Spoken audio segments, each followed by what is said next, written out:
கௌரவ தலைமை தாங்கும் உறுப்பினர் அவர்களே, இந்த நலன்புரி நடவடிக்கைகள் இந்த நாட்டிலே மிக முக்கியத்துவம் பெறுகின்றன. மக்களுடைய பொருளாதார பின்னடைவுகளும் அவர்களுக்கான பொருளாதார சீரின்மைகளும் என்பது நலன்புரி நடவடிக்கைகளில் தங்கியிருக்கின்ற ஒரு மக்கள் குழாமை அது உருவாக்கி இருக்கிறது. ஆனால் இந்த நலன்புரி நடவடிக்கைகள் சரியான முறையில் மக்களுக்கு சென்றடைகிறதா, அவர்கள் அதனை அனுபவிக்கிறார்களா என்பது கேள்விக்குறியாக இருக்கிறது. குறிப்பாக இந்த நாட்டிலுடைய அந்த நலன்புரி நடவடிக்கைகளுக்கான விடயங்கள் மீள் பரிசீலனை செய்யப்பட வேண்டும். கிளிநொச்சி மாவட்டத்தில் மட்டுமல்ல, நான் பார்த்த பல மாவட்டங்களில் இவ்வாறான பின்னடைவுகள் காணப்படுவதனால் அந்த மக்களுடைய வாழ்க்கையிலே அவர்கள் மிகப்பெரிய நெருக்கடிகளை சந்திக்கிறார்கள். கிடைக்க வேண்டிய பலருக்கு இந்த நலன்புரி நடவடிக்கைகள் கிடைக்கவில்லை. ஆனால் யாருக்கு கிடைக்கக்கூடாதோ வசதி படைத்தவர்களுக்கு இந்த நடவடிக்கைகள் நலன்புரி திட்டங்கள் கிடைத்திருக்கிறது. இது ஒரு உடனடியான வேகமான மறுபரிசீலனைக்கு உட்படுத்தப்பட்டு உரியவர்கள் பயனாளிகள் பயன்பெறக்கூடிய வகையிலே அமைய வேண்டும் என்பதை நான் இந்த இடத்திலே வலியுறுத்துகிறேன்.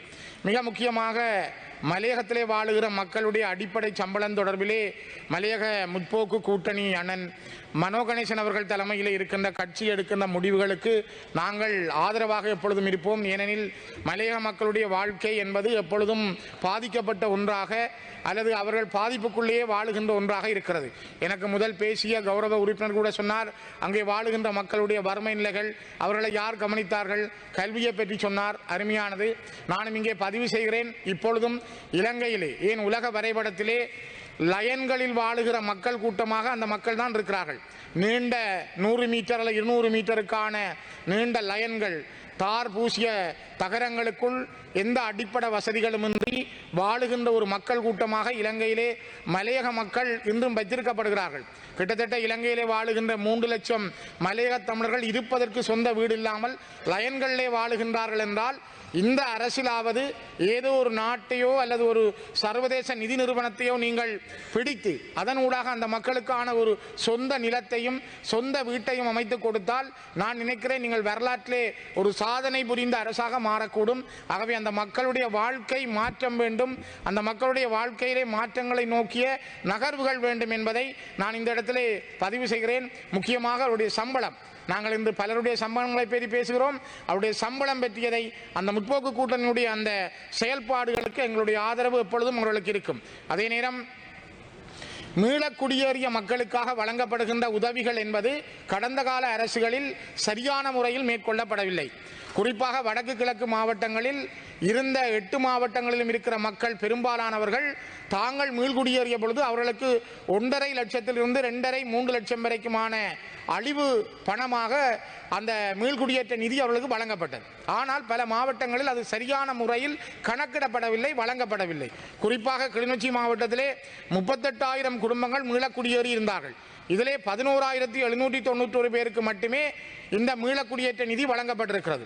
மிகுதி 26,209 பேருக்கு இதுவரை வழங்கப்படவில்லை. மட்டக்களப்பு மாவட்டத்தினுடைய வாகரை பிரதேசத்திலே இடம்பெயர்ந்தவர்கள், வவுனியா மாவட்டத்தினுடைய வடக்கு பகுதியிலே இடம்பெயர்ந்தவர்கள், முல்லைத்தீவு மாவட்டம் முழுமையாக இடம்பெயர்ந்தவர்கள், கிளிநொச்சி மாவட்டம் முழுமையாக இடம்பெயர்ந்தவர்கள், மன்னாரின் ஒரு பகுதி மடுவோடு சேர்ந்தவர்கள், யாழ்ப்பாணத்தினுடைய யாழ்ப்பாணம் வடமராட்சி கிழக்கைச் சேர்ந்தவர்கள் என்று பல்தரப்பட்ட இடங்களில் வாழுகின்ற மக்கள், திருவண்ணாமலை மாவட்டம் அம்பாறை மாவட்டத்தில் இருக்கின்ற மக்கள் மீள குடியேறிய பொழுது அவர்களுக்கான அந்த அழிவு நிதி என்று சொல்லப்படுகிற இந்த பணம் வழங்கப்படாமல் இருக்கிறது. இந்த அரசின் காலத்திலாவது ஒரு நீதியான முறையில் அந்தந்த மாவட்ட அரசாங்க அதிபர்கள் அதற்கான விழிப்புணர்வை அந்த மக்களுக்கு வழங்க வேண்டும். இது அரச ஊழியர்களுக்கு மட்டுமல்ல, இது பொதுவாக மீள்குடியேறிய அத்தனை மக்களுக்கும் உரியது. ஆனால் அந்த மக்களுக்கு வழங்கப்படவில்லை. ஏன் அந்த மக்கள் இன்று வரை திரிகிறார்கள்? அதுக்கான படிவங்கள் நிரப்புவதற்கே நிறைய பணத்தை அவர்கள் செலவழிக்க வேண்டியிருக்கிறது. இலகுவான முறையில் அந்த மீள்குடியேற்றிய ரேப்பியா என்ற அமைப்பு இருந்த பொழுது சரியாக செய்யவில்லை என்ற குறைபாடு இருக்கிறது. ஆகவே இலகுவாக மக்கள் ஒரு கிராம அலுவலருக்கு ஊடாக, பிரதேச செயலாளருக்கு ஊடாக அந்த படிவங்களை நிரப்பி தங்களுக்கான அந்த உதவியை பெற்றுக்கொள்வதற்கான, அந்த மீள்குடியேற்ற நிதியை பெற்றுக்கொள்வதற்கான வசதியை அரசு உடன் செய்ய வேண்டும். இது அந்த மக்களுக்குரிய அடிப்படை உரிமை. இவ்வளவு காலமும் அது தடுக்கப்பட்டிருக்கிறது. தடுக்கப்பட்டது கிடைக்க வேண்டும் என்பதற்காகவே நான் இந்த இடத்தில் வலியுறுத்துகிறேன். மிக முக்கியமாக மக்களுடைய பிரச்சனைகள் இந்த அரசு கவனத்திலே கொள்ளுகிறது. அது ஒரு நல்ல விஷயம். நீங்கள் பெரும்பான்மையோடு இருக்கிறீர்கள், சிங்கள மக்களுடைய அமோகமான ஆதரவை பெற்றிருக்கிறீர்கள். இன்று சிங்கள இளைஞர்கள், சிங்கள யுவதிகள், சிங்கள மக்கள் உங்களுடைய நடவடிக்கைகளை உன்னிப்பாக பார்க்கிறார்கள். தமிழர்களுக்கான ஒரு அரசியல் தீர்வு விடயத்தில் கூட நீங்கள் எடுக்கின்ற விடயங்களில் அவருடைய பூரண ஆதரவு இருக்கும். ஏனென்றால் சிங்கள மக்கள் இன்று பொதுவாக ஒரு நேர் மனப்பாங்கோடு சிந்திக்கின்ற தன்மையை வந்திருக்கிறது. அந்த நிலையை நீங்கள் இன்னும் வளர்த்தெடுங்கள். ஆனால் துரதிர்ஷ்டவசமாக சில சம்பவங்கள் நடந்து வருகின்றன. நேற்று முன்தினம் கூட அம்பாறை மாவட்டத்தில் என்னுடைய சகோதர பாராளுமன்ற உறுப்பினர் கவீந்திரன் கோடீஸ்வரன் நேற்று இங்கே பிரஸ்தாபித்திருந்தார்.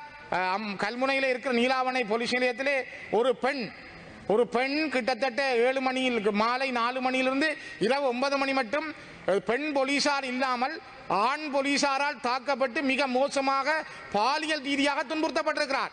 இந்த நாடு என்ன செய்ய போகிறது? அவருக்கு என்ன தீர்வு சொல்ல போகிறது? அதற்கான நீதி என்ன? எந்த போலீஸ் நிப்பாட்டப்பட்டார்?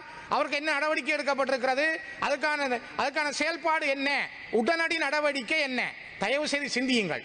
இது இந்த நாட்டில் இருக்கிற நான் நினைக்கிறேன் உங்களுடைய நல்லெண்ணங்களை இந்த அரசுடைய சீர்மியமான நடவடிக்கைகளை போலீசார் குழப்புகிறார்களோ என்று எனக்கு என்ன தோன்றுகின்றது. அதே நேரம் கௌரவ தலைமை தாங்கும் உறுப்பினர்களே, இங்கே இன்னொரு விடயத்தை நான் முக்கியமாக சொல்ல வேண்டும். நான் நேற்றைய தினம் யாழ்ப்பாண பத்திரிகைகளில் ஒரு செய்தியை பார்வையிட்டேன். யாழ்ப்பாணத்திலே தங்களுக்கு காணி வேண்டும் என்று வானந்துறையைச் சேர்ந்த, கொழும்பைச் சேர்ந்த சிங்கள சமூகத்தைச் சேர்ந்தவர்கள் விண்ணப்பம் செய்திருப்பதாக பத்திரிகைகளில் செய்தி வந்திருக்கிறது. அதே நேரம் நீங்கள் இன்னொரு செய்தியை நான் பார்த்தேன். லண்டன் மாநகரில் இருக்கின்ற ஒரு தொலைக்காட்சிக்கு, ஒரு தனியார் தொலைக்காட்சிக்கு என்பிபியினுடைய ஊடக இணைப்பாளர் என்று சொல்லப்படுகிற தாகா ஈன்ஸ்டீன் இவர் என்பிபியினுடைய ஊடக இணைப்பாளர் என நான் வேண்டுமென்றால் உங்களுக்கு இந்த வீடியோவை தரலாம், சபாநாயகர் தலைமை தாங்கும் உறுப்பினருக்கு தரலாம். அவர் குறிப்பிடுகிறார், புத்தளம், சிலாபம், நீர்கொழும்பு, கொழும்பு, கொள்ளுப்பட்டி, வெள்ளவத்தை, வத்தளை போன்ற இடங்களில் எல்லாம் தமிழர்கள் குடியேற்றப்பட்டிருக்கிறார் என்று சொல்லுகிறார். நான் நினைக்கிறேன் அவர் வரலாற்றை படிக்க வேணும். முதல் நீங்கள் உங்களுடைய என்பிபி ஊடக இணைப்பாளருக்கு வகுப்படுக்க வேணும். அவருக்கு முதல் கல்வியை போதியுங்க. ஏனென்றால் புத்தளம், சிலாபம், நீர்கொழும்பில் இருந்த தமிழர்கள் குடியேற்றப்பட்டார்களா, பரம்பரையாக அங்கு வாழ்ந்தார்களா? கொழும்பிலே கருவாத்தோட்டம் முதல் வெள்ளவத்தை, கொள்ளுப்பட்டி அல்லது அந்த இடங்களில் வாழ்ந்த மக்கள் நிரந்தரமாக அங்கு வாழ்ந்த மக்கள். ஒரு நிமிஷம் கௌரவ தலைமைதாங்க உறுப்பினரை தயவு செய்து ஒரு நிமிஷம் தாருங்கள். நான் இந்த விஷயத்தை சொல்ல வேணும். ஏனென்றால் இது ஒரு மிக ஆபத்தான விஷயம். இந்த ஆபத்தான விஷயம் நீங்கள் குறிப்பாக பார்க்க வேண்டும்.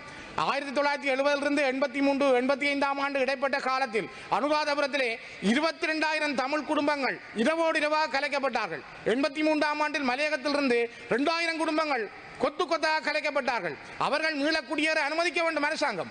புத்தளம் இன்றைக்கு நீங்கள் நீர்கொழும்பை பார்த்தால் தமிழர்கள் சிங்களவர்களாக அவர்கள் மாற்றப்பட்டிருக்கிறார்கள். அங்கே தமிழர்கள் தான் வாழ்ந்தார்கள். உதாரணம் பெனாண்டோ புள்ளே, அவருக்கு தமிழ் தெரியாது, ஆனால் அவருடைய பரம்பரை தமிழ்.